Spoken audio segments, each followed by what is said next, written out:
They say that everything is bigger in Texas. We reckon this ranked-on-ranked rift to be no exception. Fresh off the heels of an appearance in the Women's College World Series final, #1 Texas Tech treks to College Station as #11 Texas A&M awaits with an unshakable chip on its shoulder after a regional upset exit last postseason. And with that, we welcome you high above Davis Diamond for this all-Texas tilt. Giovanni Heater alongside Tori Vidalis with you. And Tori, it doesn't get any better than this. You got two teams looking for Lone Star State supremacy, looking for a huge marquee win here in opening weekend. Yeah, this is a big game for both of these programs, kind of a measuring stick to see where they're at. These teams met last year in the same place. It was the story about Nigeri Kennedy and her $1 million arm, but this year it's about the Texas Tech transfers and how they're going to come into this Red Raiders program and see what they can do. It starts inside the circle today, though, with Texas A&M's Sydney Lessentine. What can we look for in #7 in the Aggie scripts? Well, Sydney Lessentine is someone that the Aggies are going to rely upon a lot this season. She's got incredible spin, and she can beat you with a lot of different pitches. But I think the key for her today and for the rest of the season is to have command of every single one of those pitches. And I think if she's able to do that, she'll have a lot of success against everybody they play, but more importantly, here tonight. This place is absolutely packed to the brim tonight, Tori. This is awesome. This is what college softball is all about. Yeah, it's pretty incredible. I've been at quite a few games here at Davis Diamond, and this has got to be one of the top crowds that I've seen, and we're just now starting. I expect it to get a little bit more rowdy as we go on. No question about it. First pitch is on the way, and it's taken high and in for ball one by Maya Davis, the center fielder tonight for the Texas Tech Red Raiders. Davis, Lovelady, Texas native, and the righty deals. 1-0 is drilled deep to right, and it is gone! Red Raiders in front, 1-0, just like that.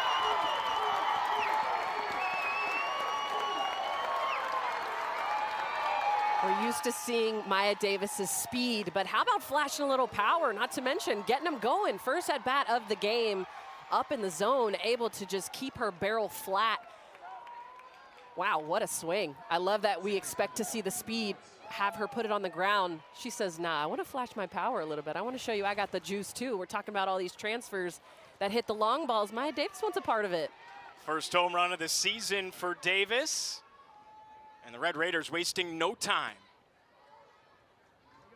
Here's Mia Williams, second baseman, taking a pitch high and away, and the count 1-0. Well, Texas Tech comes in #1 in the country, tied for that first place spot with none other than the Texas Longhorns, who beat them in the Women's College World Series final a year ago. Count even at 1-1.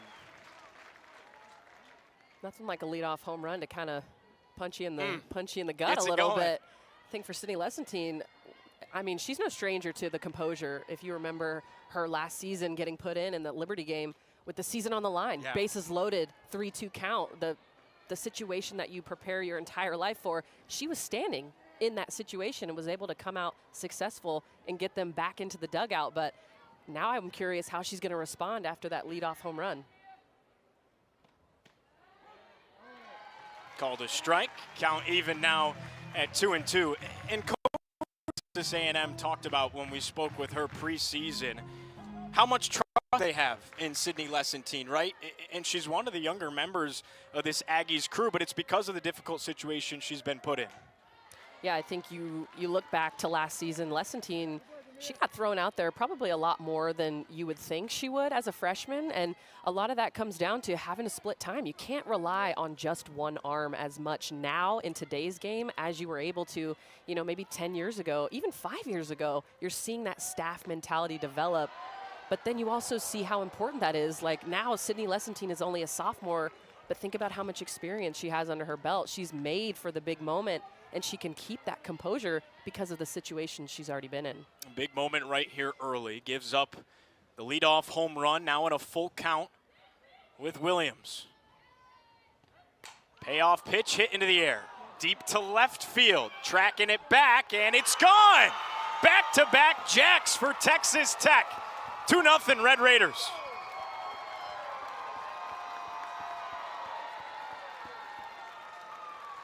If I know anything about Jerry Glasgow's programs, it's that they can swing it. And I was actually just down in the cages before talking about Mia Williams. He pointed at her and he said, that player right there has had the best fall. She's had the biggest transformation, and how fitting that she comes out and is able to blast a home run in a 3-2 count. Good hitters compete. Was it the most perfect mechanical swing? No, but that's the beauty of being a competitor. It doesn't matter what it looks like. All that matters is, did you get the job done? And I have to say, I think she got the job done. I think I'd have to agree with you, Tori.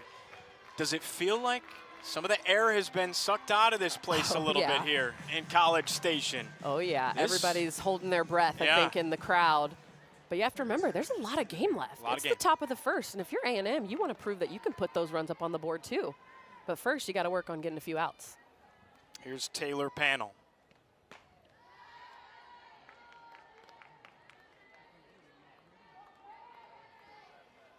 Panel plays third base for Texas Tech tonight.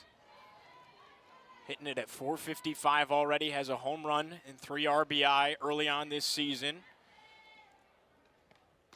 Swings and misses, 1-1. Yeah, Taylor Panel, one of those transfers we talked about in the beginning of the show. Transferring over from Tennessee, was one of their best hitters last season, all the way to the World Series, was on fire in the World Series. Really big addition for Texas Tech. 1-1 misses low. The count now 2 balls and a strike for Panel. Yeah, this is a team assembled out of the transfer portal with some elite freshmen in there as well. But this is about as super team as it gets. The 2-1. Hit to the left side, scooped up, and there's one away. Yeah, super team is right. It's almost like Avengers Assemble. You've got All-Americans transferring into the program. I mean, really any position you go to, you can find an All-American, and not to mention the power that they bring in the box. They've only played 3 games so far, this being the 4th, and 7 of their players have already hit home runs. So expecting to see quite a few home runs. Wouldn't be surprised if they got up to 100 this year. Both teams off to a 3-0 start. Both teams have won via the run rule in each of their 3 games so far this year. Dominance across the board. That's what you'd expect with 2 top 11 teams nationally. Yeah, it's fun talking to both of these coaches beforehand. And, you know, some programs may be a little afraid to play Texas Tech. You know, all these big players coming into one team, trying to assemble basically a super team like you mentioned. But both of these coaches are saying this is a great measuring stick to see where we are for the rest of this season and what we need to get better at. Jazzy Burns with a base hit. Getting the Texas Tech faithful going. 2-0 Red Raider lead here early. Now their first base runner of the night. Still only 1 gone here in the first inning. And what is the thought process right now if you're Coach Ford with your team in an early hole like this, backs against the wall a little bit against #1 in the land? I think for me, it's let them fight through it. I mean, you're going to be in some tough situations all season. How are you going to respond? Are you going to kind of sit down when the pressure gets tough? Or are you going to bow out your chest a little bit, get big, and compete? At the end of the day, we talk about competing in the box. It's the same thing in the circle. You should want that ball. It's all about having that dog in you, right? Like, how are you going to get punched in the gut? Because everybody will at one point or another, but it's about how you respond. How quick are you to respond? And I think for Lessentine, for her to be able to come right back out and shut this inning down with no other runs being put up, no other runners being let on, to me, that would be like, yeah, you're owning your moment. Okay. And then seeing how she responds the next inning if she gets that chance to come out again. And you know A&M, not a program or a team by any stretch of the imagination that is going to roll over. That's not the culture that Coach Ford has built here in College Station. No, not at all. Very blue-collar work mentality. They welcome the hard. And that's what makes it, I think, exciting to watch because you know that they're never out. And it's funny you mentioned that because that actually is their motto this year, is never out of the fight. Yeah. And I think that goes to show it's not just the coaches saying that, like, hey, we're still in it. It's the players that came up with that. They said it took them about an hour, and they sat down. They really thought about what they wanted to convey, and it was never out of the fight. Very lunch pail-esque. The 0-2. This is lifted into the air. Foul ground, left field. Allen underneath it, out number 2.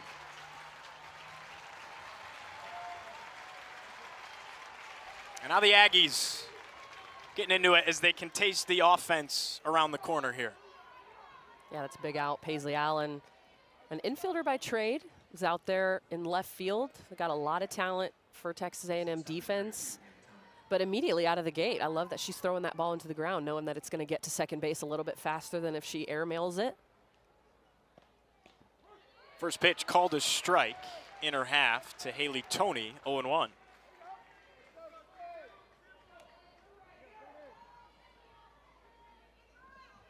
What would you say the biggest strength of Sydney Lessentine is inside that circle?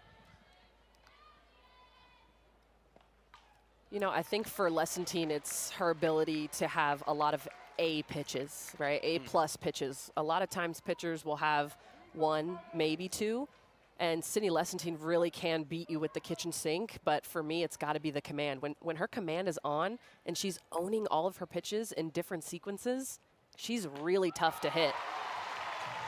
There's it on full display right there with a swing and a miss on 3 pitches. 2-0 Red Raiders in front with back-to-back leadoff home runs. We're back after this on the SEC Network Plus.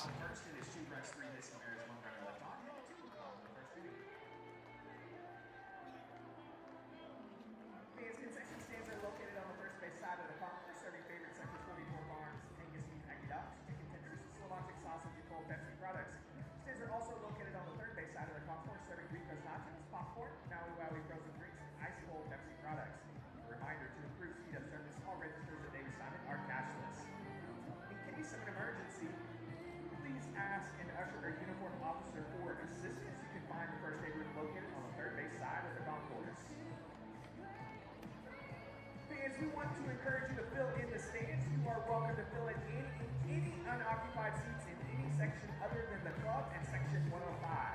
We thank you in advance for relocating if someone has tickets for the seats you fill in. But go ahead, fill in every empty seat at this time.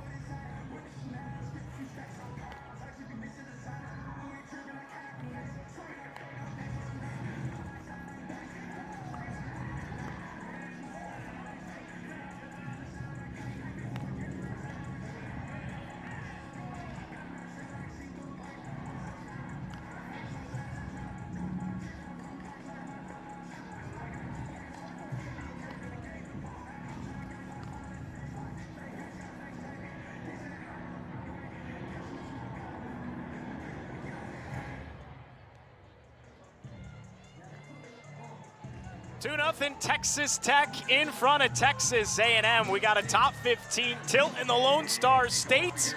Number 1, the Red Raiders with back-to-back home runs to lead off the ball game tonight. Giovanni Heater alongside Tori Vidalis with you, and that inside the circle right there, the $1 million arm. Tori. Nyjah Kennedy, back-to-back Pitcher of the Year, Honda Award winner. I mean, you name an award and she's won it. Yeah. Her last season, I mean, to me, she's a generational arm, right? We don't see a pitcher like this. It's not common, right? It's not something that you're going to see every day. Just foul down the left field line for Kennedy Powell, 0-2. Yeah, Nyjah is going to really go to that rise curve combo. She's been working on developing that changeup, making it a little bit more consistent, which to me is going to be the difference maker for her because, yes, you can throw gas, but as a hitter, if I'm sitting gas, I'm going to catch up to it eventually. So you need that off speed to just offset that timing of the hitters and really make your hard stuff just that much more effective.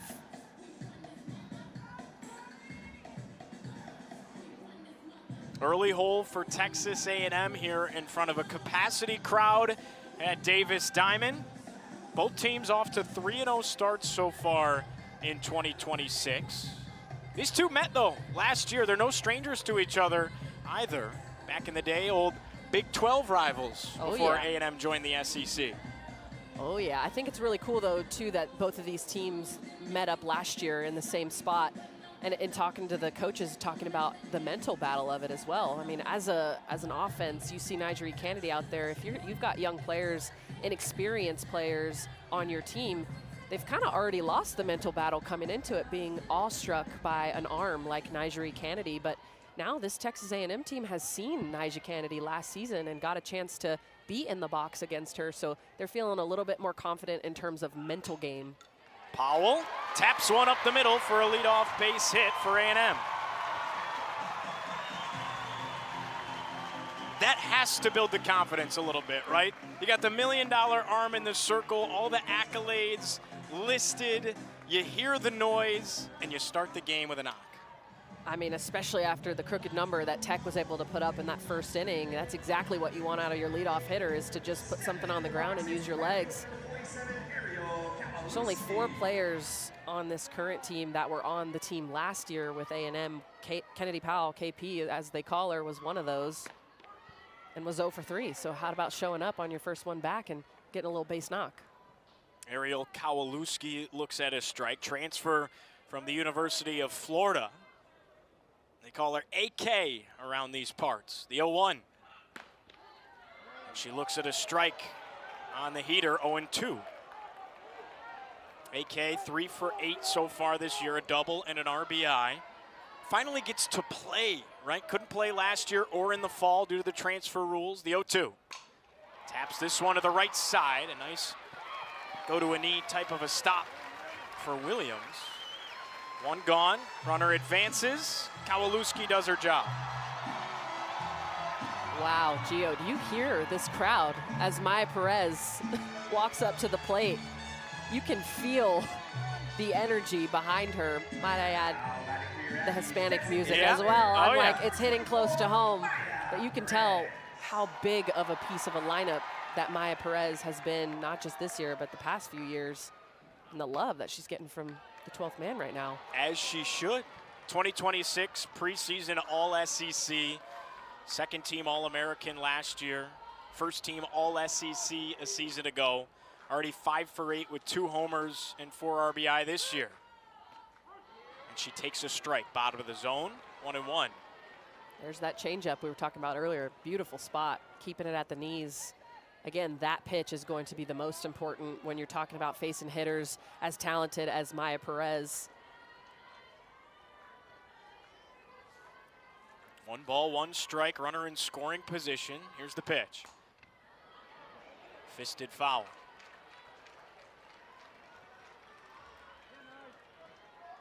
And you see what that changeup is able to do. She's late on the very next pitch. Nigeri getting that ball in the inner half. Maya Perez likes to go to that left center gap. That's, I would say, where her strength is. She does have pull power, but likes that ball outside. Likes to get her hands extended. Here's the 1-2. This one lifted foul. 424 hitter last year with 16 home runs. A team leading 73 runs batted in. Slugged 804. Gaudy is a good way to put it. Very much so. Set a single season record for RBIs. And she's still got 2 more years. Grounds this one to the right side. Williams is there. 2 away. Runner now at third for Texas A&M. Not super flashy, but doing their job, right? Moving Kennedy Powell over 60 feet closer to home. And now this is the moment. I think if A&M can put up a run right here, you feel a little bit better going into the second inning with some momentum and knowing that you've kind of broken open the scoring. Once you score 1, it's a little bit easier for the rest of them to start falling in behind. There's Michaela Wark. Takes inside with the heat, 1-0. Well, Wark has been equally as impressive for Texas A&M this year. 5 for 9 already, 2 homers, 5 ribbies. The transfer from Oklahoma State. Frisco, Texas native in her own right. Gets to come back home. When you're a Texas native, this one's got to mean a little bit more, no? It always just means more, or else that's what they say in the SEC, This is right? the SEC, of course. Yeah, no, it's special. I mean, growing up, you follow the Texas programs. You're always in tune with what's going on. You know the big players that come out of Texas, all the Texas programs, A&M, Texas, Texas Tech. So seeing those programs and then getting a chance to be a part of it, it's really just indescribable. And I know Work is probably living out her dreams right now. Runner at third, 2 gone, 2-0. Texas Tech in front early here in College Station. The 1-0. Taken for a strike, top of the zone. Evened up at 1-1. Crowd didn't like that one. No. Rise ball, I mean, to me, that looked great height. Higher it is, the further it goes. 1-1 on the way. Off speed is in there. How about the pitch mix here for Nigeri Kennedy? Well, I think you see the changeup and how useful it is, because just the hitter before, Maya Perez, she threw a changeup, and then the next pitch, she was late. Kennedy's 1-2. Taken high and away, and we're even. But you're talking about going from 67 down to 55. That's prime real estate of where you want to be in speed differential from your fast stuff to your changeup or your off speed. And Nigeri Kennedy throwing 67 to be able to get it down 12 miles an hour, that's spinning it. 2-2. Lifted foul. We got an at-bat right here, Tori. Yeah, we do the senior experience of Michaela Work and against the other senior, Nigeri Kennedy. But these are the moments you live for as a hitter. You want to compete. You want to be the one in this situation. Kennedy stares in, nods her head, winds and fires. 2-2. Swung on, lifted into the air, deep to left field, and it is gone! Off the scoreboard, we are tied in College Station.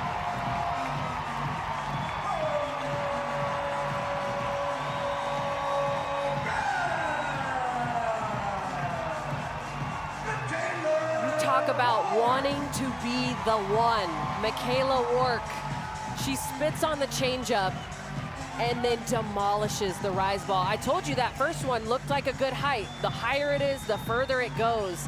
And Michaela Work has done a phenomenal job all weekend getting her barrel out. She clears her hips. Look at where she contacts it. Out in front, is able to lift that ball and tie this ball game up. Michaela Work, how do you do? Coach Ford said that she needed to be on for this team to go where they want to go. Michaela Work looks pretty on early on this season. Well, she's going to be the key for me, because Maya Perez is going to get pitched around this year. And without protection, this offense may not be as potent. But when Michaela Work can step up, when Maya Perez doesn't get the job done, I'd hate to be a pitcher. Swing and a miss for KK Dement, down 0-2. You look at the lineups for both of these teams. You got to be careful pitching to everybody. That's I right. mean, you go Work right to KK. It's hard to breathe. 0-2 in there, called strike 3, and Kennedy ends it. But not before Michaela Work goes yard and ties us up at 2 in College Station. Jam-packed crowd, we got a fun one on the SEC Network Plus.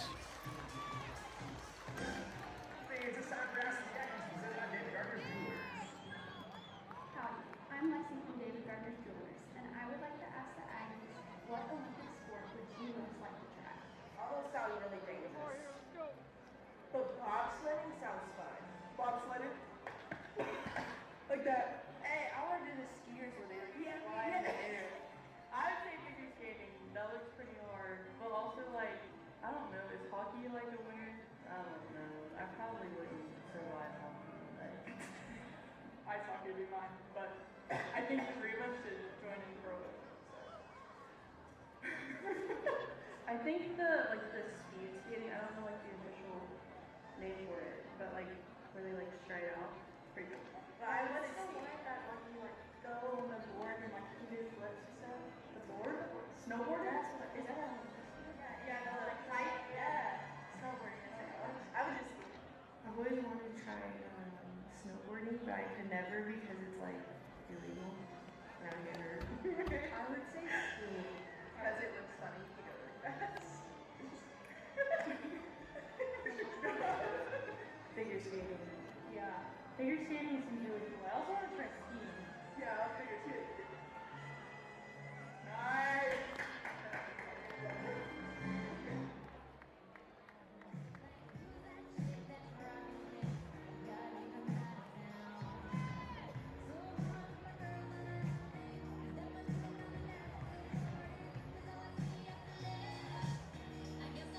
No shortage of fireworks here in the first. 2-2 is our score through 1 inning of play. 2 home runs for Texas Tech, a 2-run home run for Texas A&M, and we're even at deuces as we head to the second. Goes 7, 8, 9 in the Red Raider order. Giovanni Heater alongside Tori Vidalis. And Tori, it's been fun already with this jam-packed crowd on its feet. Well, you wanted a game, and you're getting one. I don't think I expected anything less from both of these teams. Both just really grind of, like, I think about the program, I think about grinders. Jerry Glasgow, you know he's bringing those machines everywhere he goes, and the hitters are going to get their swings in. A&M, same thing. They've been working their tail off all week to prepare for Nyjah and what she's going to bring. Again, I think that changeup is really going to be a difference maker for her today. And Glasgow, no stranger to the brand here at Texas A&M. Spent a good chunk of his career here, 3 years in College Station on staff at Texas A&M, a former Aggie in his own right. Possibly some of those principles taken to the Texas Tech program after his short stint at Auburn. Long run as the Louisiana Ragin' Cajuns head coach. And then now a titan of a program out in Lubbock.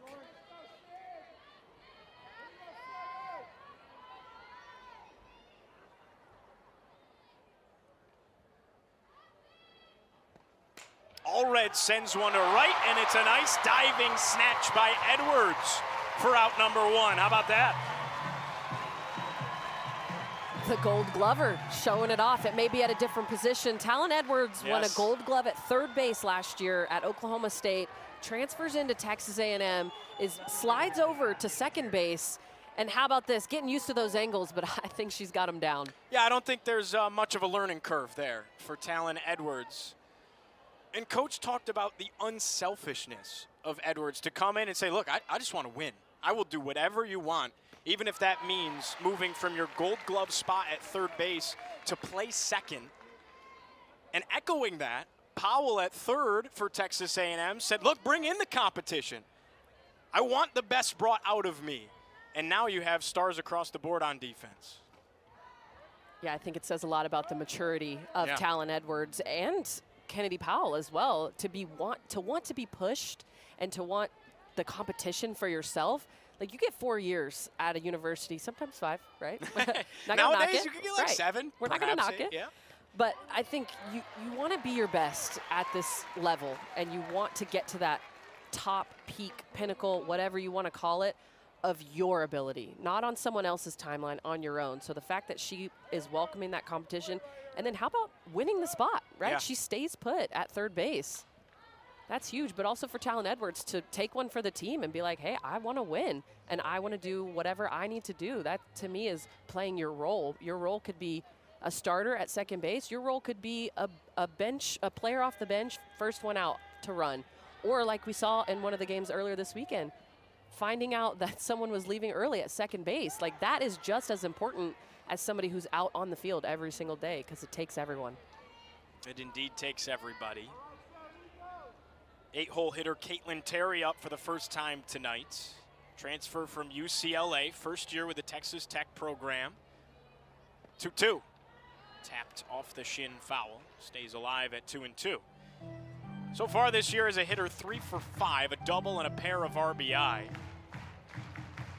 Pac-12 Freshman of the Year, though, back in 2024 with the Bruins. Lessentine deals. 2-2 on the way. Tapped foul. Yeah, Caitlin Terry, two-way player coming over from UCLA, like you mentioned. And what an opportunity she's getting. And I think that's part of the reason why she wanted to transfer. She wanted to hit.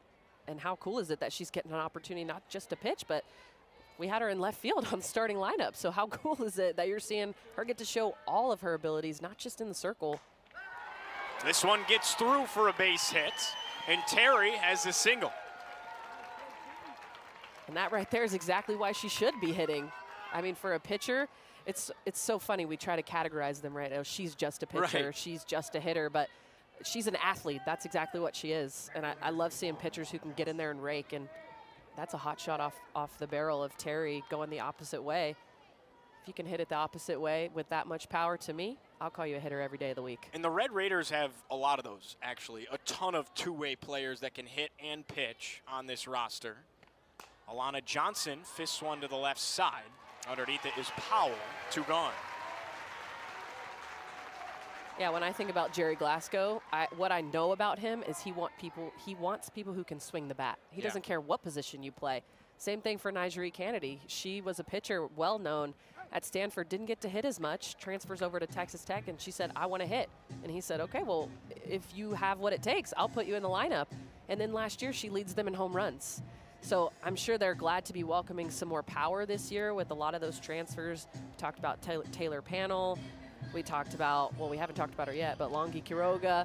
We'll get into her story a little bit as well. But a lot of these players coming in can really hit the ball. Mia Williams had a great season last year at Florida, transferring in, playing second base now for the Red Raiders. So power is the name of the game for Texas Tech, and they sure have a lot of it.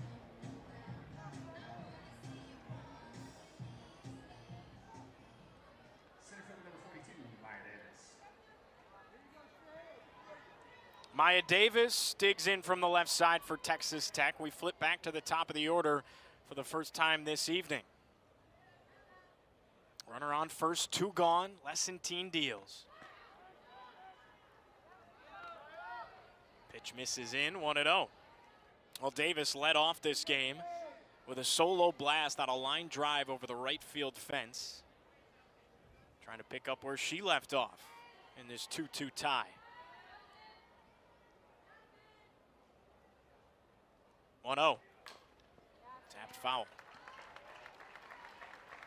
That's got to feel good, though, right? What a start. Huge game. On the road if you're Texas Tech. Hostile environment. And you launch one on one of your first swings of the night. I mean, it's got to feel pretty good. A leadoff hitter. I mean, she is a true triple threat, but she also had 22 extra base hits last season. No stranger to the double baggers, and surely not the home runs either. Oh, crowd thought she went. What'd you think, Tori? I thought she pulled back. So did our home plate umpire as well, in Stephen Gold. 2 balls and a strike for Maya Davis. And Lessentine calls time.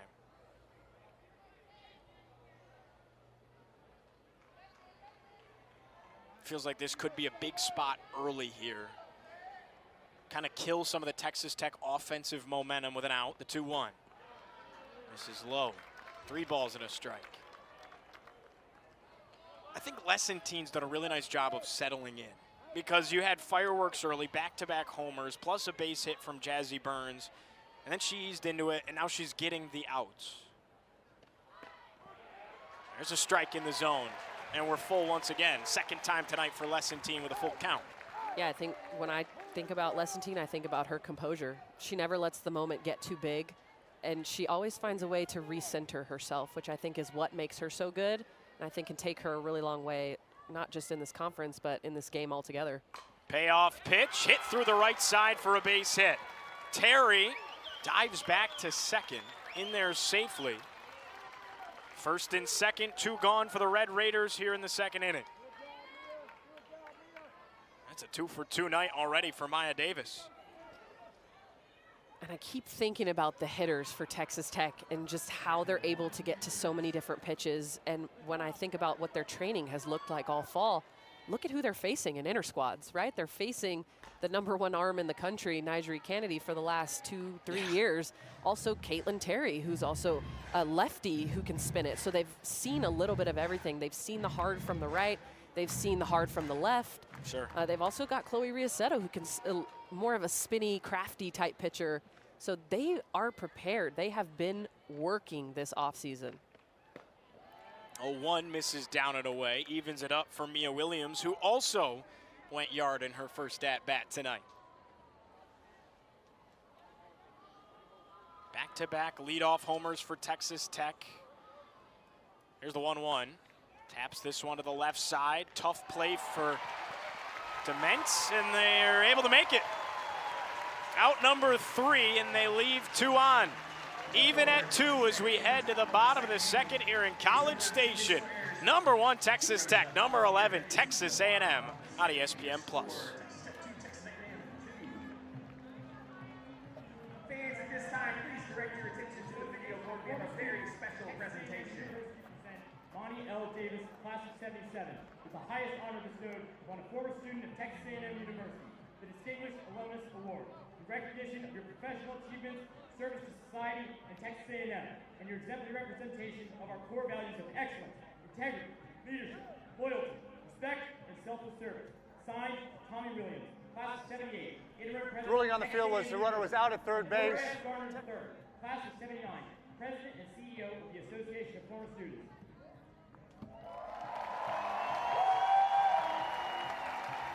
Fans, let's hear it for Monty Davis, who was just named the Texas A&M Distinguished Alumnus.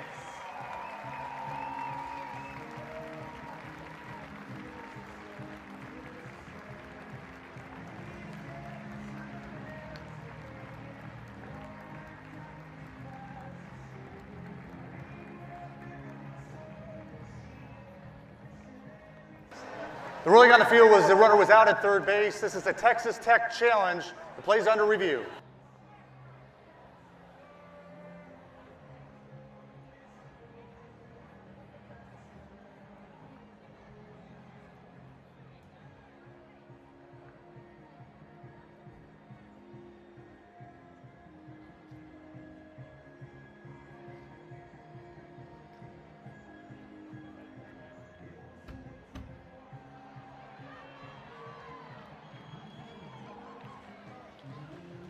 Welcome back to Davis Diamond here in Bryan College Station, Texas. 2-2 tie between Texas Tech and Texas A&M. We got a review going on right now as Caitlin Terry, a foot first slide into third. Looked like she was tagged out, but Texas Tech challenged. What are you seeing, Tori? I think they might be challenging obstruction here because of the way Kennedy Powell was going towards the ball. When she put herself back in position to the base, she was backpedaling a little bit, so it was harder for her to get out of the way. And you see Caitlin Terry sliding in, almost trying to make that contact to show the umpire that, hey, she's in the way. But she does have the ball, and there was no contact until afterwards, so I want to say that this is going to go down as an out with the tag. I'd have to agree with you, but I could see the case for being in the way with the obstruction, no question about it. Yeah, I think she has a lane there, but it's going to be coming down to, did she have the ball?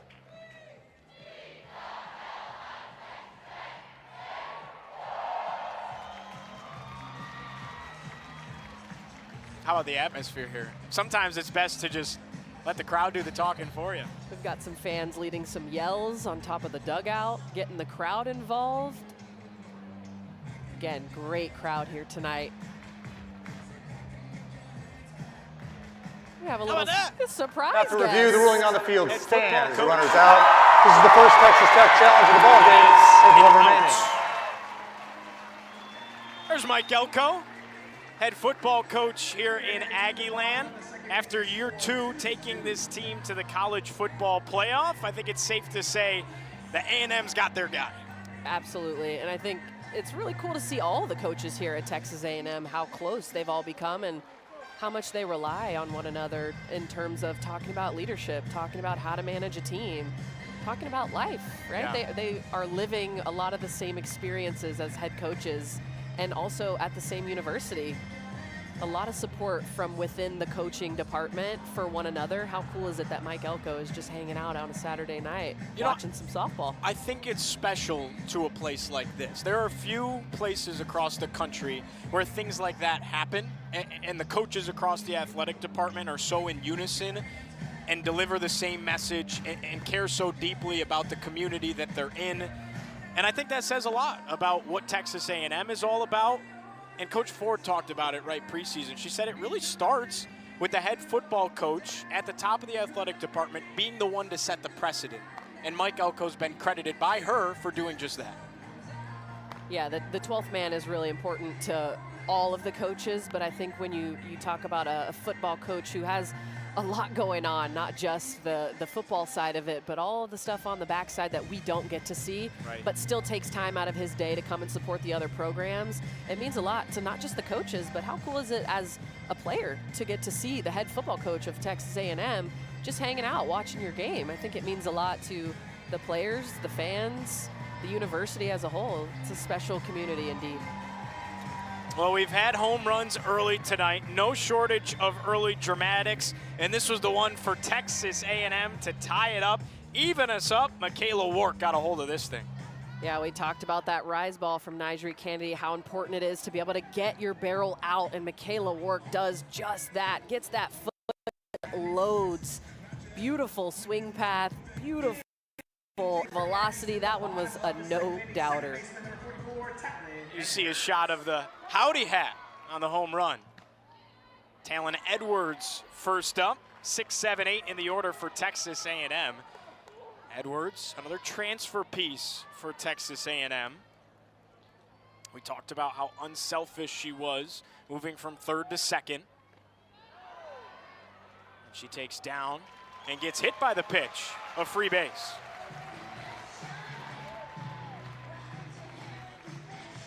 Former Gold Glover says, I'll get on the base pass too. Hey, whatever it takes. Yeah. At the end of the day, a free base is a free base, and you'll take it. Talon Edwards does hang over the plate just a little bit, so I'm surprised we're not hearing some chirping from the Texas Tech side, wondering if maybe she attempted at that one. But again, free base is a free base. Maddie Sowney sends one to straightaway center. Underneath it is Davis, makes the pinch. Edwards stays put, one gone. Just got underneath that one.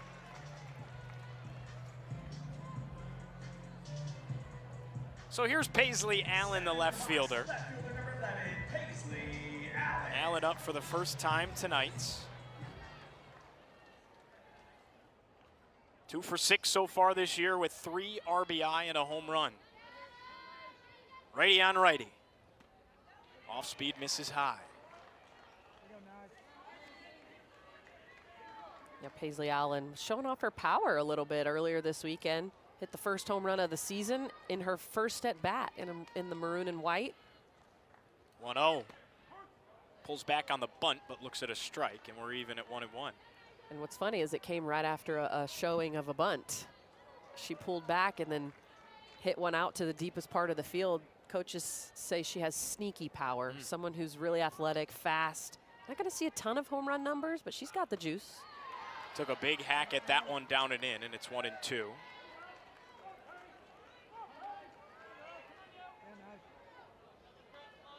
Allen, the transfer from Georgia. Here's the 1-2. Swing and a miss. Got her with the rise ball. And there's 2 away. It's like I can almost feel the spin and hear it from up here because of how much this ball moves. And you can see it right there. And as you see hitters chase further and further out of the zone, it tells you just how much those pitches are moving and how well she can tunnel them, right? When we talk about tunneling, it's all of these pitches looking the exact same until they're about halfway to 3/4 of the way home, and then they start to tail off into their respective break. 1-0. Tapped foul, even at 1-1. Yeah, it reminds me almost of, you seen Monsters, Inc.? I sure have. You know the scream tanks? When Yes. when they send them off, right, and it goes into that machine and makes that shoo, Yep. right into the catcher's mitt. That's what it feels like. That's what it made me. That's what it made me picture. Right Sometimes it feels like that in the batter's box. 1-1. Tap to the right side. Williams is there. Makes the tag for out number 3. And they're still even at 2 here in College Station. We'll head on to the top of the 3rd around the corner on ESPN+.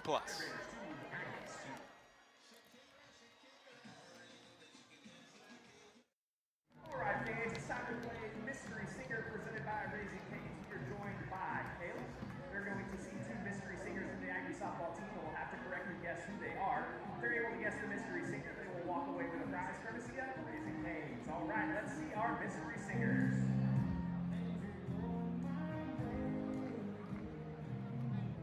I sleep like a baby.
Top 15 tilt here in the Lone Star State on the softball diamond. We got college hoops as well inside Reed Arena.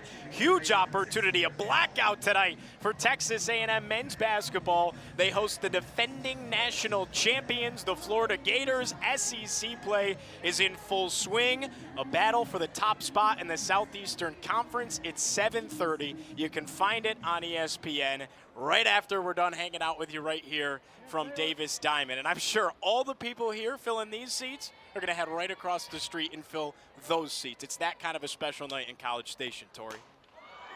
And there's a slammer to the left center gap and a catch at the wall. How about that from Vragel?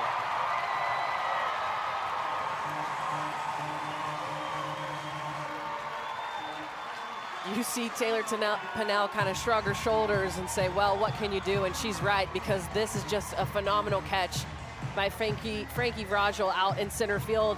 She started in right field last year and earned her spot. Now she moves over to fill the spot of Allie Enright in center field and picking right where Allie Enright left off. Frankie Vragel at the wall. The way she's able to find it, get up, and secure the ball. Hello. Here's Jasmine Burns from the right side. Ready on righty. Takes a ball outside and away, 1-0. These Red Raiders, they don't waste any time. We see a lot of first pitch swinging, second pitch swing. I mean, they're trying to get on top of you here.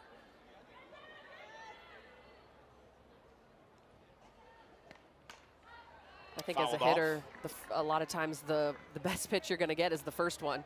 And if you're hunting a certain pitch, it doesn't matter what pitch in the count it is, you're hunting that pitch. Yeah. And I think that's where you see these experienced hitters. They're going up to the plate knowing exactly what they're looking for. And when Sydney Lesentine is going to give it to them, they're not going to let her get by without a fight. They're going to be hacking at these pitches. 1-1 just misses, down and away. 2 balls and a strike for Jazzy Burns. California native for the Red Raiders. Taps this one foul. 2 balls and 2 strikes. Spent the first 2 years of her career at Ohio State. Transferred to Texas Tech ahead of this year. First team All-American last season. All Big Ten first team. Unbelievable numbers in the Big Ten for Burns. She faces a 2-2 pitch. And she takes count full, 3-2. Yeah, there was a ton of big hitters last year. I felt like every corner you rounded, there was another one with double digits, 20-plus home runs. And Burns, another one of those that just, as soon as she came up to the plate, you knew exactly what she was capable of. And she didn't let you go long without letting you know exactly what that long ball looked like. It's the payoff to the left side of the infield. Powell is there, secures it for out number 2. Weak contact, sits down Burns. Sets it up for Quiroga. Yeah, Lesentine really settling in, like you mentioned, last inning. Gave up 2 singles, but nothing to show for it on the scoreboard. This inning, her pitches are just, they're looking a lot crisper. She's finding the corners. She's missing barrels. Even the pitch in the last AB to Burns on the outer half, it was at the knees as a pitcher's pitch. But if she can get that as a strike eventually, if she can stay there, that's a tough pitch to hit for any righty. Lesentine's 0-1. That pitch right there, the curveball off the plate, but not by much. It's off by 1 ball, maybe 1.5 balls. And as a hitter, when you're anxious, you're swinging at that all day because it looks so good until it doesn't. 1-1 delivery. Just downstairs, 2 balls and a strike for Quiroga. What's this conversation here in the circle? Well, what I think is interesting is Maddie Sawney is a freshman behind the plate, getting some experience under her belt. So 2 underclassmen as the battery. I think that's a great time out there, 2-1. I mean, she misses two that aren't called as strikes, but very quality pitches. And maybe that is the conversation, like, hey, I like those spots. Keep pounding right there. Like, don't give up, don't get closer to the white, stay in your groove because they will start swinging at them and miss-hitting them. 2-1. Quiroga takes strike 2 on the inner half, and the deuces are wild. And because those last pitches were so close, right, that pitch right there on the inner half, Quiroga probably thinks, oh, that's in, but it just clips the corner of the plate. 2 balls, 2 strikes, 2 gone, the pitch. Swing and a miss. 3 up, 3 down in the third for Sydney Lessentine. We're even at 2 from Davis Diamond here in College Station, Texas. What a fun one on SEC Network Plus.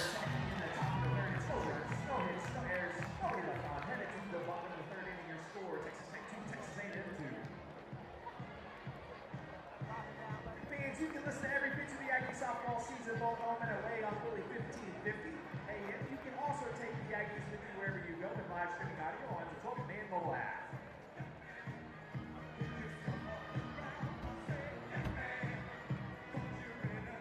Okay, fans, it's time to see your best dance moves. Let's take a look at the video board as we check out the 12th man presented by Slovacek's, the official sausage of Texas A&M Athletics. Been Aggie tradition since 1957.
Bottom 3 in front of a jam-packed crowd here in Bryan College Station, Texas. Top 15 tilt, number 1 Texas Tech in town, taking on number 11 Texas A&M. Tori, these fans gotta love it. They're loving that YMCA, I'll tell you that. That's a throwback. It is. And it never gets old. It never does. You have to do it. I don't make the rules. You have to. First pitch tapped to the left side. Panel is there. Throw across the diamond in time. Just like that, 1 gone as Kennedy Powell is retired at the top of the order for Texas A&M.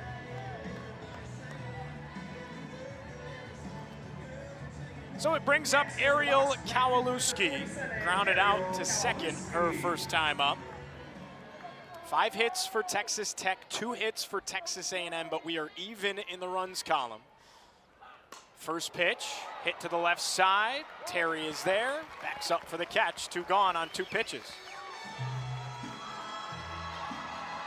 And here's Maya Perez. The savviness with the Latin music. Cue the grito, Yeah, right? there you go. I could just hear someone in the back. Muy bien.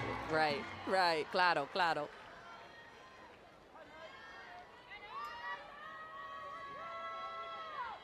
First pitch to Perez. She takes 1-0. And you know, even though the first 2 hitters, Powell and Kowalewski, go down pretty quickly, both of those balls well struck. Yeah. And that says a lot about second time through the lineup, how well they're seeing Nyjah and how they're able to adjust. The off speed is in there. What a pitch from Kennedy. And it's 1-1. I mean, it just drops and plucks that corner beautifully. It almost looks like it's kind of floating in, which is giving a very similar look to that screwball that she throws, especially to lefties off the plate, like that right there. And that's what's making Maya Perez freeze, because the screwball and the changeup look so similar coming in. But of course, if you're not timed up for one or the other, if you're not selling out for one or the other, it's going to be hard to decipher which speed that one's coming out at until it's too late. 2-1 pitch. This is hit to the right side, and it's through for a base hit. 2-out knock for Maya Perez. And the Aggies have life here in the third.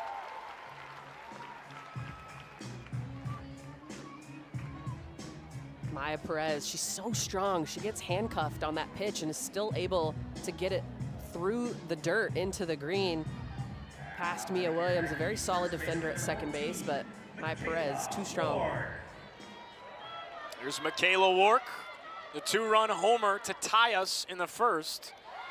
And she looks at a strike, 0-1. Stephen Gold took his time there calling that strike. He wanted to be sure. He did, just wanted to contemplate, make sure. Again, this low changeup. Whew. I don't know if I would like that as a hitter, but as a pitcher, I'll take it every day. Wark looks at another for a strike, finds herself behind 0-2. Runner on first, 2 gone. Bottom 3 here in College Station. The 0-2. Swing and a miss. Nizari Kennedy with the strikeout.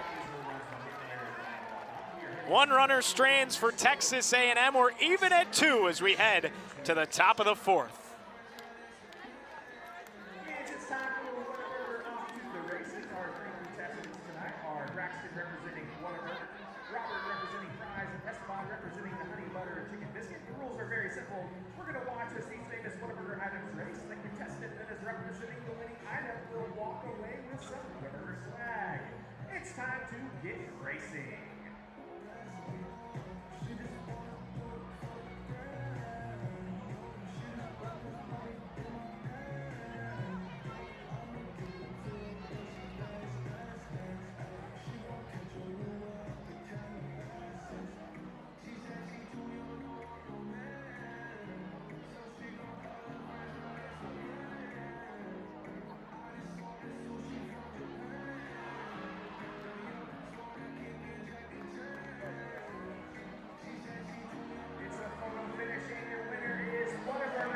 Braxton, you are walking away with some free swag.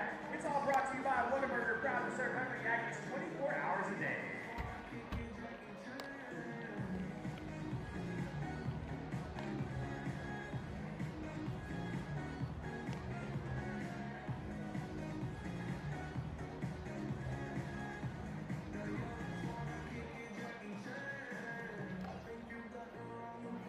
Now in the circle for the Aggies, it's sophomore pitcher number 88, Kate Munnerlyn.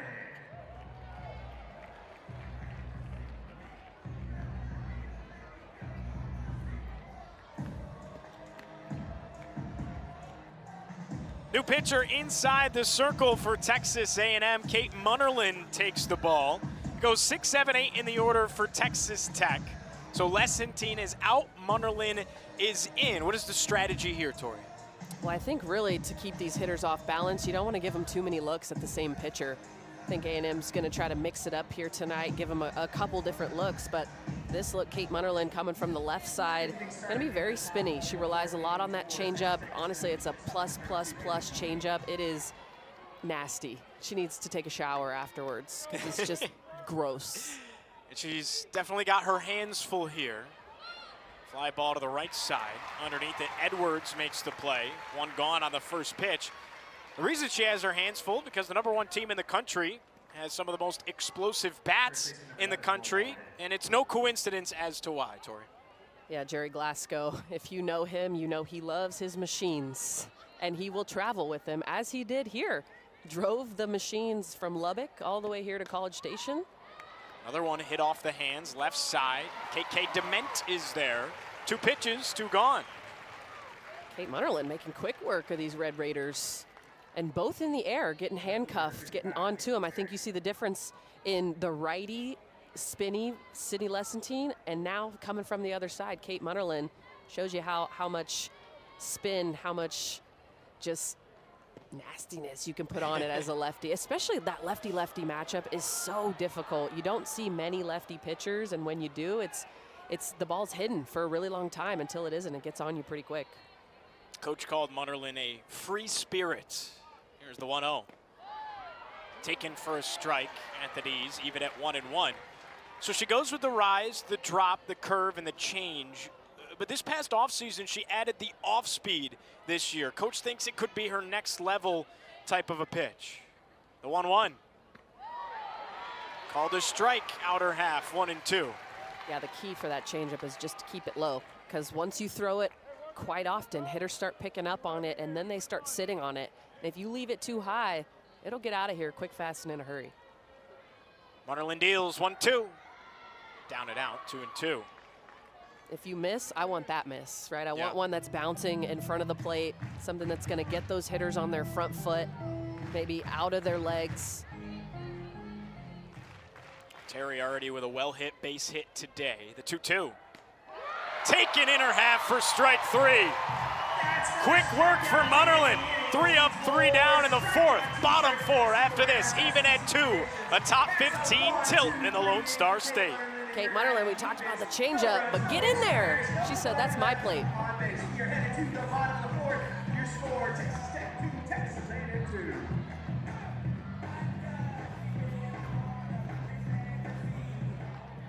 We answer the call to work when no one's watching, to fight for every inch. to wear maroon and white with pride, Your support gives us the opportunity to train, to compete, to chase championships. and to live out our dreams. You are our foundation. And this is our opportunity.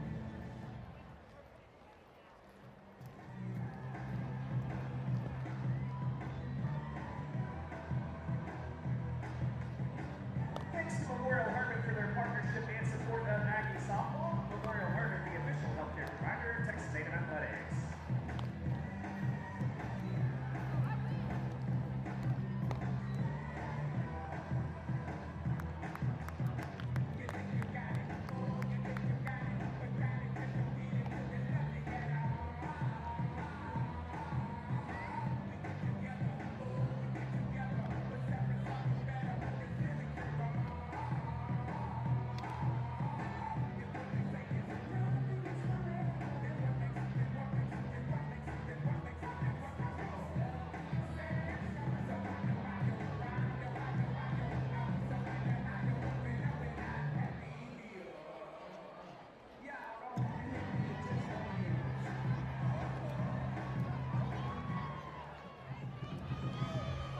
Bottom 4 in College Station. Top 15 tilt between Texas A&M and Texas Tech. A great crowd on hand as the Aggies offense steps into the batter's box once again after their defense did its job. Back-to-back 3 up, 3 down frames.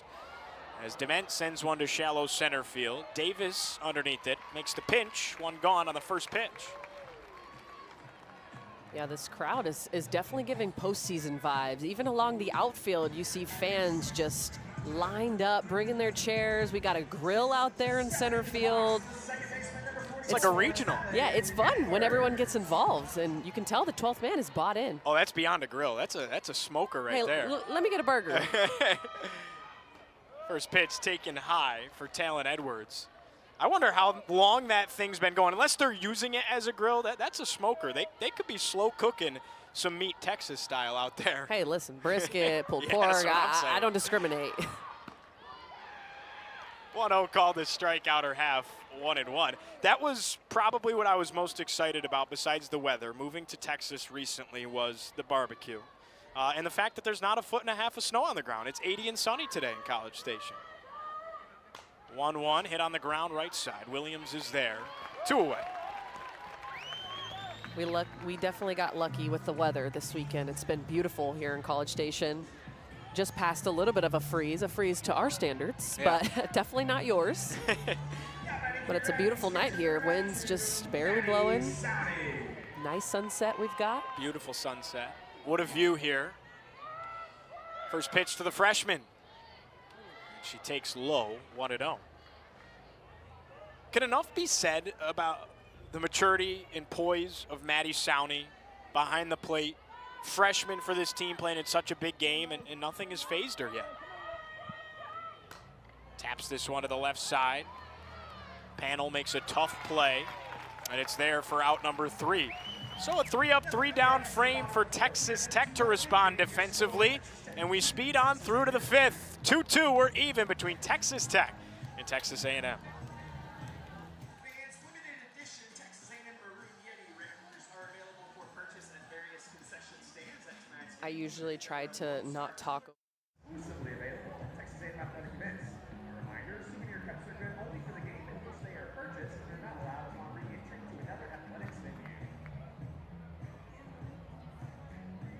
And now, fans, it is time to bring the energy and re-energize the 12th man. Congratulations to Section 109, row 16 on winning some free Celsius. Don't forget to show up and bring the essential energy all game long with Celsius, the official energy drink of Texas A&M Athletics. Live fit.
Top of the fifth here in College Station, even at 2 between number 1 Texas Tech, number 11 Texas A&M. Tori, it started out with fireworks. Back-to-back leadoff home runs for the Red Raiders to go up 2-0. A&M responded in the bottom of the first with a 2-run homer from Michaela Wark to tie the game, and then nothing, nada. Scoreless through the last 3 innings of play, and Texas Tech's offense has been quieted. Back-to-back 3-up, 3-down frames. Yeah, the fireworks was right. First at bat of the game, Maya Davis picking up where she left off, honestly, from last season. Blasts a home run, and then how about Mia Williams, the transfer from Florida, coming in with the solo home run. Quick 2-0 lead. But the Aggies not going down without a fight. Immediate response from them in the bottom of the first. Michaela Wark already has 3 home runs on the season. I mean, what a big bat that A&M has added. Goes 9-1-2 in the Texas Tech order. Alana Johnson in from the right side. And strike is there on the outer half. 2-1. Kate Munnerlyn now entering her second frame of work. Came in for Sydney Lessentine to start out the fourth. 3 up, 3 down, 2 pop outs and a backwards K. Finds the zone again, evens it at 2-2. That lefty curveball wrapping it around that hip. It looks like it's really far in, but it's crossing over that plate. It's probably one of the harder ones to hit as a righty hitter against a lefty pitcher.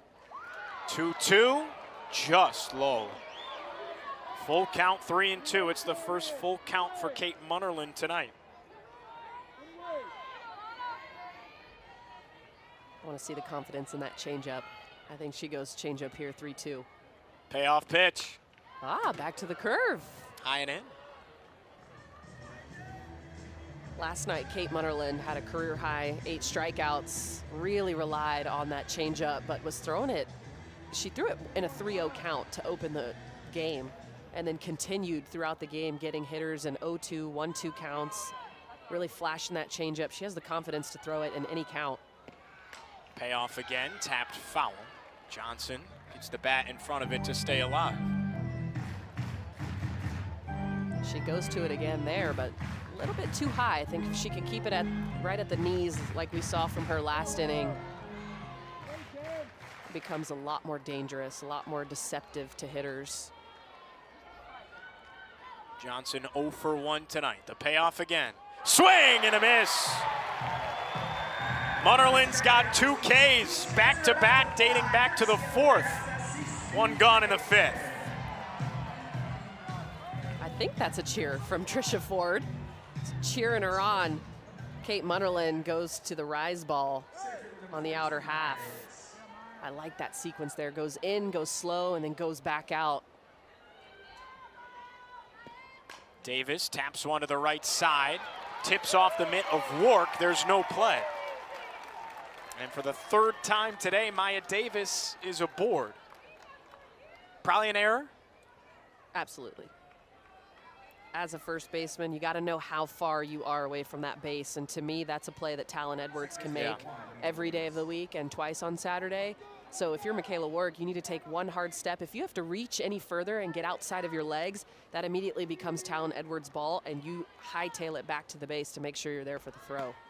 Mia Williams looks at a ball high and in, 1-0. Well, now you've put Maya Davis on the base paths, had the home run to lead off the game, had a base hit in the second. Probably the best piece of speed in the lineup for Texas Tech, and you let her aboard, that's not where you want to be. This one gets away, and it puts her in scoring position now. Yeah, another place that you don't want to be is Maya Davis in scoring position via the pass ball.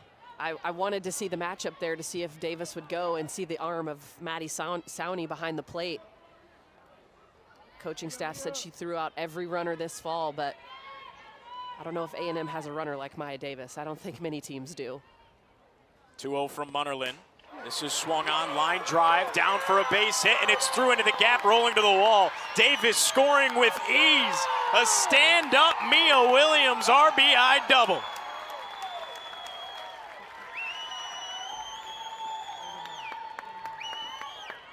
Red Raiders in front now by a run, 3-2. And that's where that error comes back to bite you. The quickest runner on this team gets on via the error, and then the pass ball, and Mia Williams takes that opportunity. Jerry Glasgow said he wanted to get in Mia Williams' head that she is an RBI machine. And look at her stepping up in an RBI opportunity and getting it done. Taylor Panel sends one to left. Allen is there. Keeps the runner at bay. Williams plants the foot at second. 2 gone.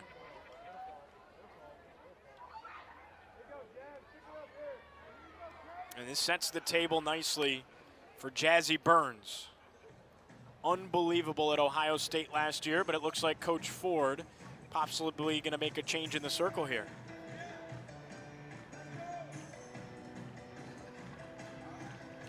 Could be a conversation. What are your thoughts here? Well, I see Jeff Harger having a chat with the umpire, looking at the lineup, but yeah, we're going to get a change here. Sure are. Sydney Peters coming in for Kate Munnerlyn. Tough, because I thought she had a pretty good showing. Yep. I think she keeps that ball a little bit lower. She sees a little less success from the hitters of the opposing team. But a nice bridge from one Sydney to the other. Kate Munnerlyn is done for the night. Munnerlyn is done after a 3-up, 3-down frame in the fourth. Got hit on a little bit here in the fifth. Couple of well-tapped balls. So Munnerlyn out, Sydney Peters in for the first time today for Texas A&M. With that, we'll step aside here in College Station. 3-2, Red Raiders in front.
Sydney Peters steps in the circle for Texas A&M. Tough spot here. You got 2 gone, but a runner in scoring position on second. Red Raiders with a 3-2 lead here in the top of the fifth. First pitch, Burns hits it off the hands, left side. KK Dement is there for out number 3. All it took was a pitch, Tori. It's exactly what you want. Come in, shut down the momentum, and Sydney Peters does exactly that. Gets her team back on offense, trying to get that run back. Bottom 5 around the corner on SEC Network Plus.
Bottom of the 5th here in College Station, 3-2 Texas Tech in front of Texas A&M as the Aggie Bats dig in, 8-9-1 in the order. We're having fun here on a Saturday night. Giovanni Heater alongside Tori Vidalis.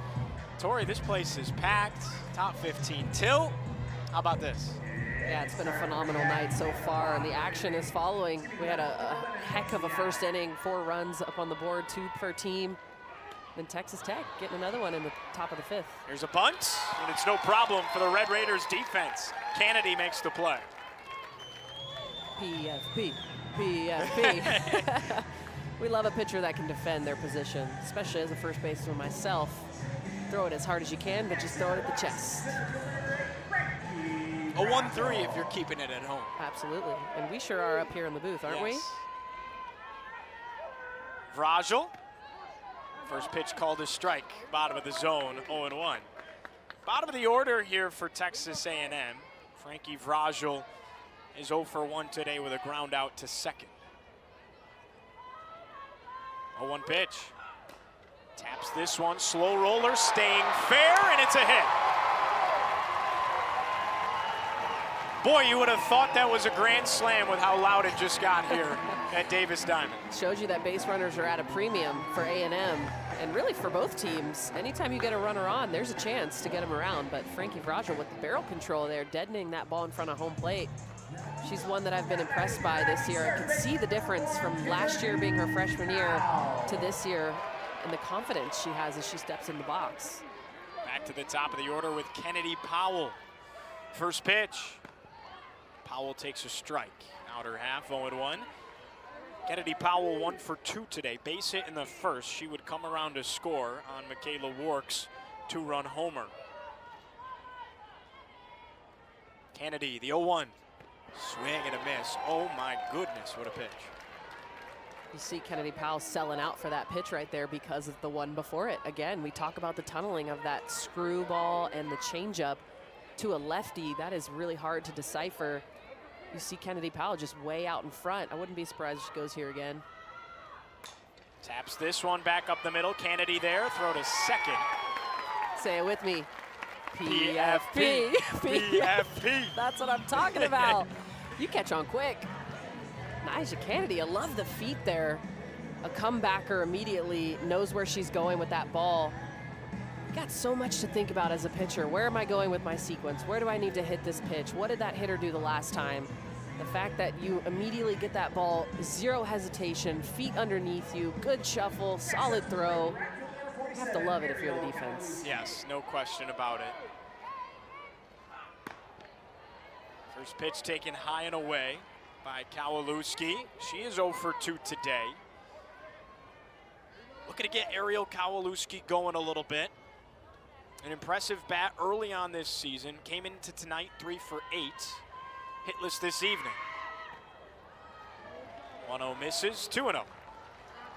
In 2024 at Florida, hit .308, 8 homers, slugged .534. We mentioned the fact that she missed last year, missed the fall with the transfer rules in conference. The 2-0. Called a strike, bottom of the zone, 2-1. Do you think that with missing the fall and missing a whole season, is there a little bit of rust that you kind of have to shake off a little bit if you're Kowalewski?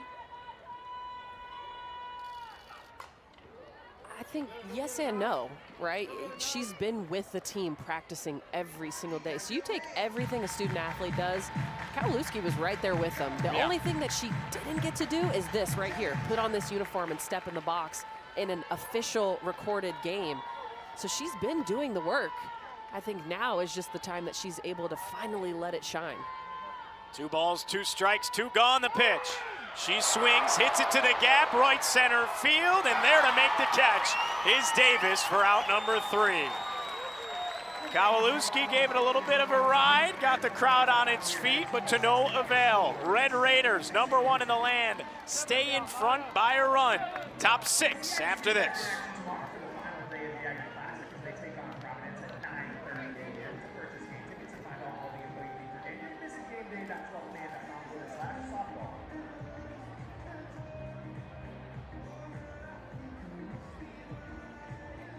Check out tonight's 12-man rewards crown KBOT scan presented by Ricos. Participate in future games. Open your 12-man rewards account in the 12-man mobile app and upload your game day photos for 12-man rewards bonus points.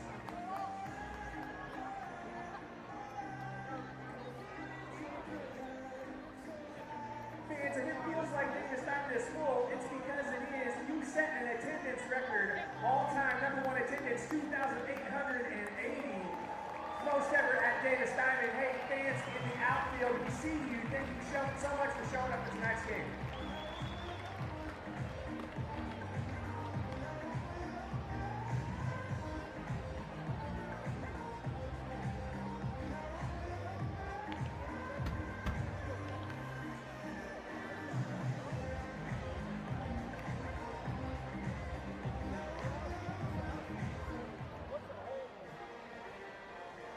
Let's go.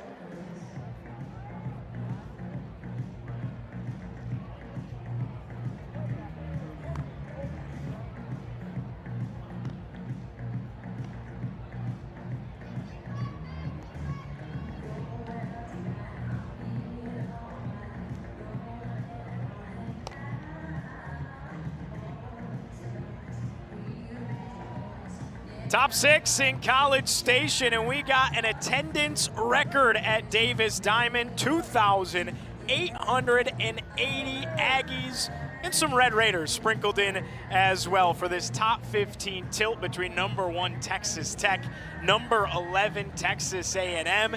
This is what college softball is all about. Yeah, I said it earlier, this feels like a postseason crowd. The energy that they're bringing, the amount of seats that they're filling up. Obviously, attendance record is always a big deal. But if they're doing this for these games, these A&M crowds better get rowdy for the matchups that they've got coming to College Station, including a big one, 3-game series versus OU, very last one to cap off the season. First pitch is taken for a strike. Jackie Lease inside the circle. Or pardon me, inside the batter's box for Texas Tech. Sydney Peters in the circle for Texas A&M. Peters deals 0-1. Right side. Edwards is there. 1-0 away. So that's a pinch hitting situation there. As Quiroga out, they put Lease in. And there's one gone. Shortstop number 32, Haley Tony.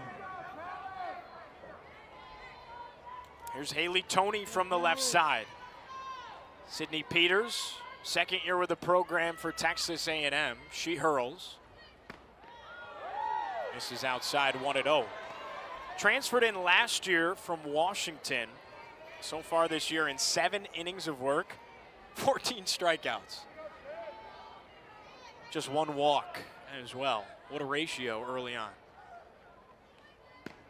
Yeah, Sydney Peters injured a lot last year, was trying to work through some of those just nagging injuries. She's back healthy this year, and I think you missed her presence last year. Yeah. It was felt when she was gone, but a high spin rate pitcher, going to be a big arm for A&M, especially when she's in the rotation behind a Kate Munnerlyn, or even an arm we haven't seen yet in this game is Taylor Pennell, the lefty, very crafty, spinny pitcher. And that's could be said about the whole staff for A&M this year, as they complement each other really well. I think Sydney Peters is in for a really big year. Peters delivers the 1-2. This is high, deuces wild.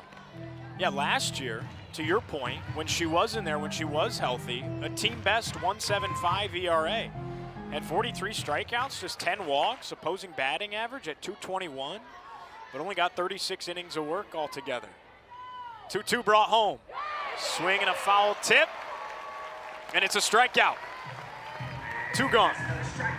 Yeah, Peters really utilizing her best pitch, that up ball, rise ball with high spin rate. Her stuff is really electric. The way it jumps. Honestly, last time we saw her, her last outing, she threw a changeup that was so good, Maddie Sawney missed it as well, the catcher behind the plate. Yeah.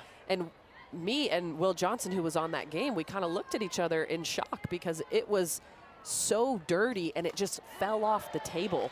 And I think when you combine something off speed like that with that rise ball looks really big when it's coming in, but it just continues to miss barrels over and over again. Like we saw, it only took her 1 pitch to get out of last inning. Another pinch hitter here for Texas Tech, Desiree Spearman, as she launches this one into the air, straightaway center. Vrajal underneath it, camps out for out number 3. So a 3-up, 3-down frame for Peters. Giving this Aggie offense a chance here. Bottom of the 6th coming up after this on SEC Network Plus.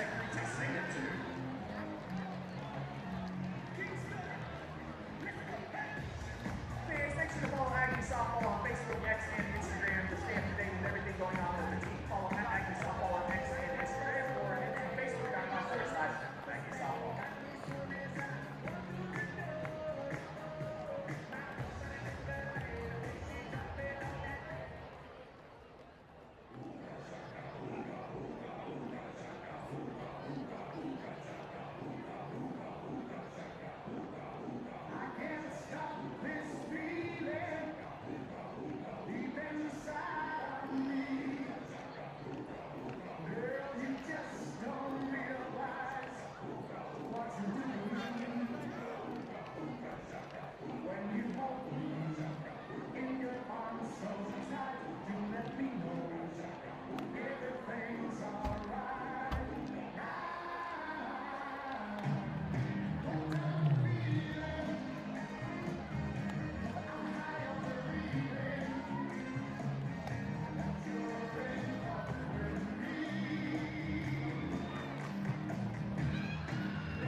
Bottom of the 6th in College Station, 3-2. Number 1 Texas Tech leads it over number 11 Texas A&M. The noise meters are up here at Davis Diamond. Giovanni Heater alongside Tori Vidalis. No better bat to step in if you're an Aggie than Maya Perez. First pitch, she takes a strike. What a matchup. 2 of the best players in the country. Kennedy in the circle, Perez in the batter's box. Righty on lefty, 0-1 deal. Tapped back, she wanted it, and it's 0-2. Yeah, it makes me think that Maya Perez is sitting something hard from Kennedy because she took that first changeup. It's a little bit over the white, actually a lot of bit over the white, but again, the speed differential helps in fooling hitters. 0-2, misses down and away. 1 ball, 2 strikes for Maya Perez. And then Maya took that huge hack on the rise ball up in the zone, just missed it. Anytime you see a ball fouled straight back, it tells you a hitter is on time. They were just underneath it. Perez 1 for 2 today. Kennedy's 1-2 deal. Swing and a miss, she struck her out. 1 gone, bottom 6. Huge strikeout for Texas Tech. And Kennedy in the circle, you mentioned it, one of the best bats for Texas A&M, and able to sit her down in a 4-pitch at bat. Goes back upstairs, just off the plate, gets Maya Perez to chase. Again, that tells me that she's sitting something hard, and I think Nigeri knew that, didn't go back to that changeup, wanted to hit her with the high heater. Strikeout number 4 for Nigeri Kennedy. First pitch to Wark. Taken for a strike in her half, 0-1. Wark bested Kennedy once today. The 2-run homer all the way back in the first inning. A&M really has not threatened since Torrey. They've yet to have a runner in scoring position. The 0-1. Called a strikeout her half, 0-2. And this, if you're Nigeri Kennedy, this is when you really dig your talons in, no? Absolutely, and I think it goes to show that she's going to try to beat you with her strength. Right, she's not relying on that changeup. She's just throwing the high cheese. I say that as she goes to the changeup. Of course, 0-2 though. Michaela Wark is looking for something hard. That's what she hit out the first time, and she's on time for that hard pitch. And you have to mix something in. You have to mix speeds and locations, one or the other, both preferably. 1-2. Misses low, 2-2, a good eye for Wark.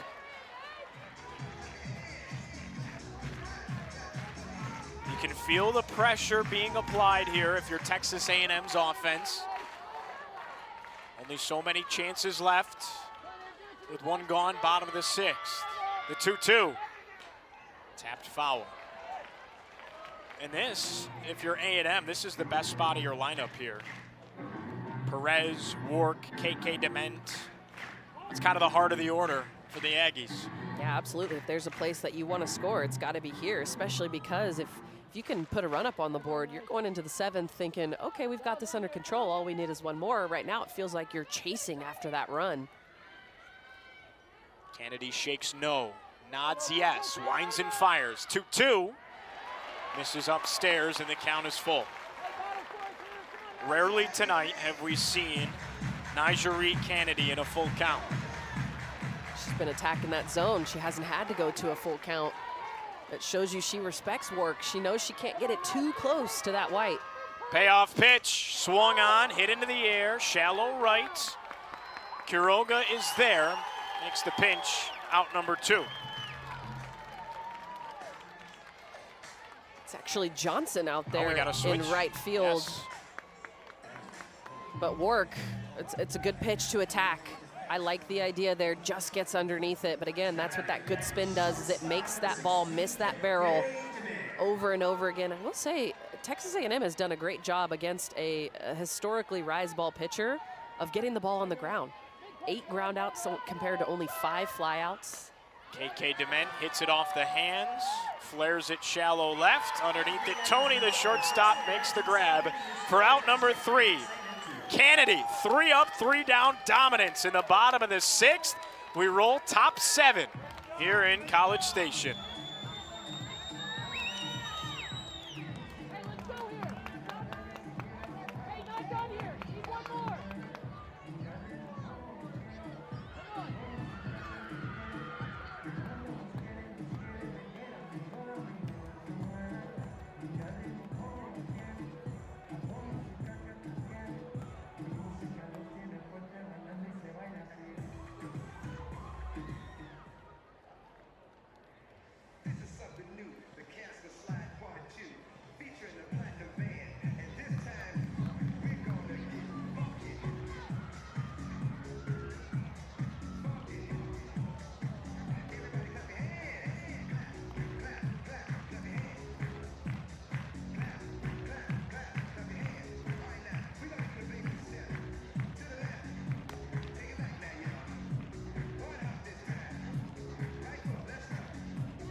The fun continues here in College Station. We roll to the top of the 7th. Number 1 Texas Tech leads it by a run. 3-2 your score against number 11 Texas A&M. And now, Tori, the pressure's on these Aggies. Got to find a way defensively to make a stand and then get the bats going here in the home half. Well, I think a lot of it's going to depend on Sydney Peters and how well she's able to attack the zone. And again, missing those barrels. It's a tough lineup who's getting more information on her every single AB, every single pitch. Texas Tech, no stranger to that rise ball. When they were in the cages beforehand, I was in there talking to Coach Glasgow, and the pitching machines were set up for that rise ball. 0-1 to Terry. Lays a bunt down. Powell is there. Fire to first. In time. What a play. And what a lean from Wark. Yeah, great stretch. The key as a first baseman is not stretching too early. Even when the play feels like it's about to be big, it's about to be close, you stretch out too early, that ball takes you off of the base. Kennedy Powell throwing it, trying to get rid of it real quick. Ooh, that's bang, That's bang. bang, bang. Remember, Texas Tech used the challenge earlier tonight.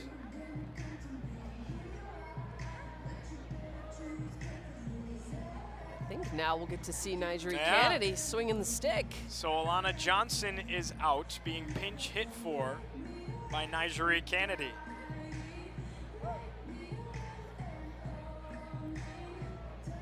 Kennedy is a hitter so far this season, 1 for 4, does have a home run and 4 RBI to go along with it. Yeah, you know she's got some juice in that bat. Last year, I mentioned she led in home runs. Such a big piece of this lineup, but the beautiful thing, I was talking to Coach Glasgow, he said we don't have to rely on her big bat. We've got a lot of different options who can all go yard. While yes, we do like her bat, obviously we got to focus on the pitching, and then we see where she can fit in that lineup. First pitch to Kennedy, taken for a strike in her half, 0-1. Huge opportunity here for Sydney Peters. Against one of college softball's best. 0-1 hurl. Swing and a miss, handcuffed her high and in, 0-2.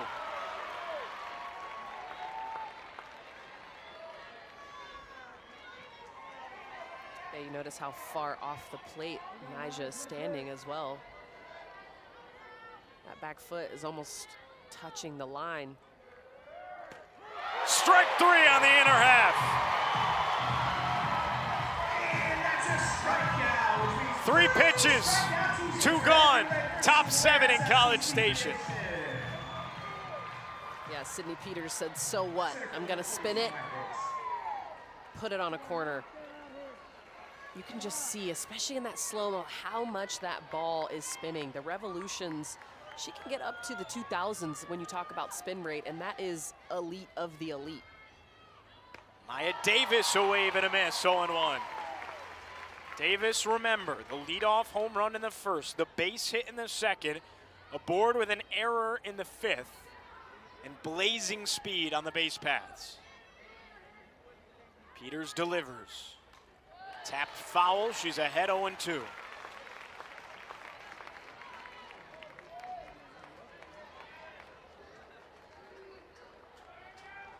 Unbelievable offense early, and it's turned in to a pitcher's duel late. Peters, 0-2 on the way. Lifted foul. Yeah, you see the different approaches for both of these squads. Texas Tech going just one arm, that's all they need. Nigeri Kennedy going at this A&M lineup, and A&M taking a different approach, throwing a little bit of everything at these Red Raiders, seeing what's going to be able to keep them off timing. 0-2. Just outside. Beautiful spot. That is a money 0-2 pitch. Exactly where you want it. Yeah, I mean, great take as well. It's good strike zone discipline to know that that's off the plate. She wants you to chase after that pitch, get a weak ground ball. 1 ball, 2 strikes, 2 gone. Swing and a miss. Strikeout number 5 for Sydney Peters. Can the Aggie bats come alive in the bottom of the 7th? The swing and miss factor from Sydney Peters was missed last year, but let me tell you, she's gonna make you feel it this year. Texas Tech 3, Texas A&M 2, let's go.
The 12th man is alive and well. These Aggie bats, though, need some of this juice, need some life. Bottom of the 7th, top 15 tilt with number 1 Texas Tech in town.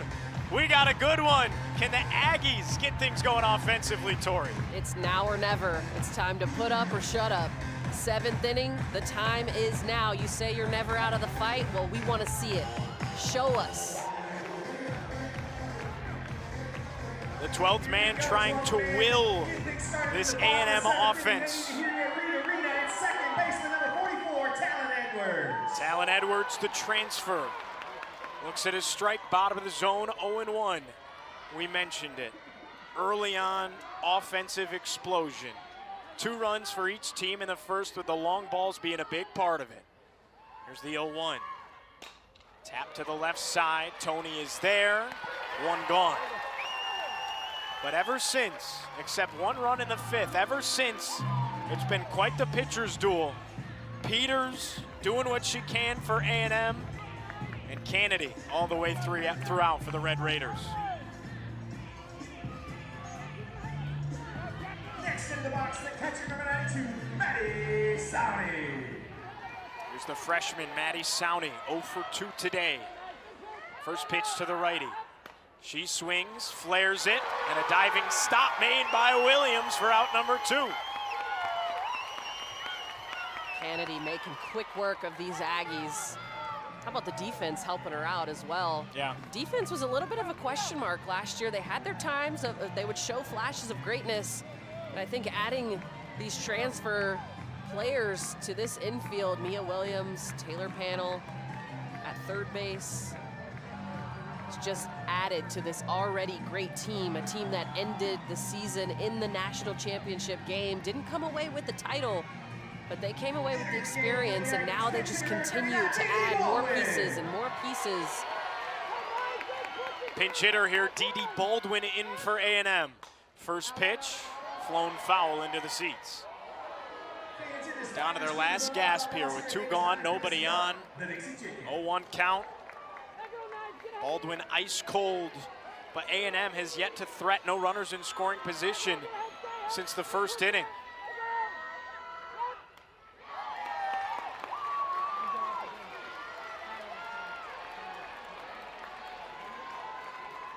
(3-2) Texas Tech in front. A long season ahead for both these teams. The Red Raiders trying to claim a huge marquee win early. The 0-2. Misses a hair high, 1-2. Good take.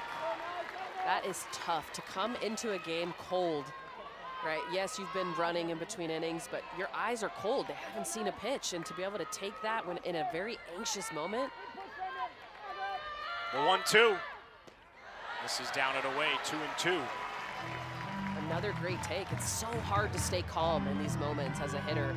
You want to be the one that gets on to get the big hit, to tie up the game. But the ability to stay calm separates the good from the great. 2-2 on the way. Misses downstairs, the count is full. Dee Baldwin in 2 at-bats is hitless through 3 games this season. Comes in a pinch hitting role here in the bottom of the 7th. The $1 million arm in the circle. Nigeri Kennedy, 3 balls, 2 strikes, 2 gone. Payoff on the way. Swing and a miss. Texas Tech takes down A&M. This game did not disappoint. Fireworks from the very beginning. First inning, 4 runs from both teams. And Texas Tech able to put one up late and take this game behind a phenomenal performance from Nigeri Kennedy. Not as many strikeouts as we're used to seeing. Only 5 on the night, but gets the job done with the help of her defense. But how about the offense coming up clutch when they needed it most? Fireworks early, pitchers duel late. It's a long season, though, for both these teams. Could we see them face each other again? We got an all-Texas national championship in the finals last year. I think that's why we saw this game happening this weekend, to prepare both of these teams for later down the line. They could possibly meet again, and this game will be referenced if that happens. This is what college softball is all about. For Buddy Kimberlin, our awesome producer behind the scenes, all of our camera operators, everybody in 12th Man Productions making all the magic happen. For my awesome partner, Tori Vidalis, I'm Giovanni Heater saying so long and good night from beautiful Bryan College Station, Texas. 3-2, number 1 Texas Tech flexes its muscles with a win over Texas A&M.